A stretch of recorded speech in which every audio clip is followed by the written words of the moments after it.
Hello friends, welcome back to my channel. तो शुरू करते हैं आज की कहानी।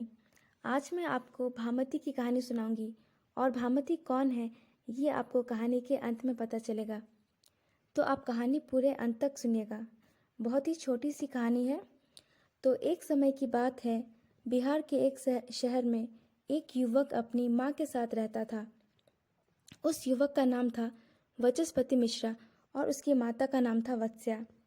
वचस्पति मिश्रा की शादी छोटी उम्र में ही हो गई थी। जब वह पढ़ाई पूरी करके घर वापस लौटे तो उन्होंने अपनी माँ से वेदांत दर्शन पर भाष्य लिखने की आज्ञा मांगी।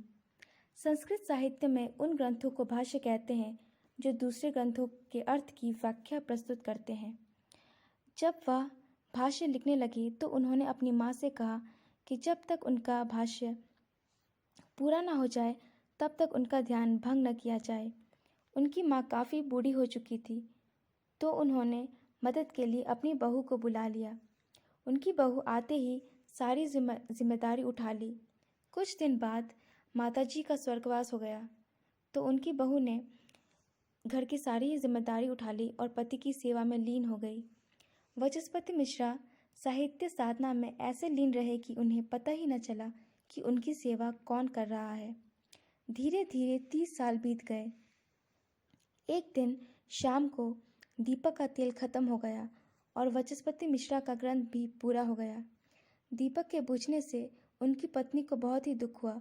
उसने सोचा कि वचस्पति को लिखने में कहीं बाधा पड़ गई होगी। वह सारा काम छोड़कर जल्दी जल्दी दीपक में तेल डालने लगी। अपने रचना कार्य से अभी अभी मुक्त हुए साहित्यकार, उन्होंने किताबों से सिर उठाया तो सामने खड़ी नारी को देखा और उन्होंने उससे पूछा।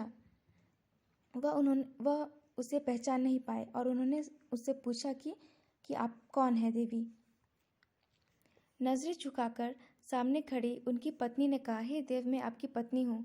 यह सुनकर वचस्पति मिश्रा जैसे गहरी नींद से जागे और पूछा, देवी, तुम्हारा नाम क्या है? तो उन्होंने हिचकिचाते स्वर में कहा कि मेरा नाम भामती है।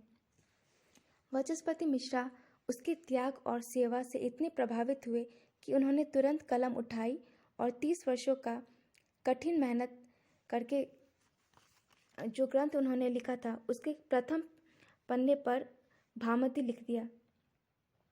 30 वर्षों तक कठिन मेहनत करके जो ग्रंथ उन्होंने लिखा था उसके ऊपर उन्होंने भामती लिख दिया।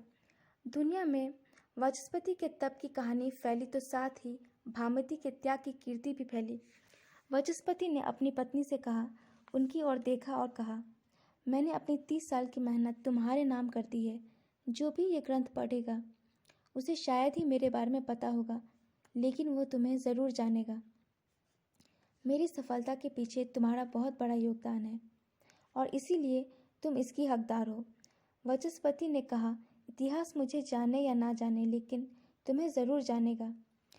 तो दोस्तों, आज वचस्पति मिश्रा को शायद ही कोई जानता होगा, लेकिन भामती वेदांता स्कूल को सभी जानते हैं।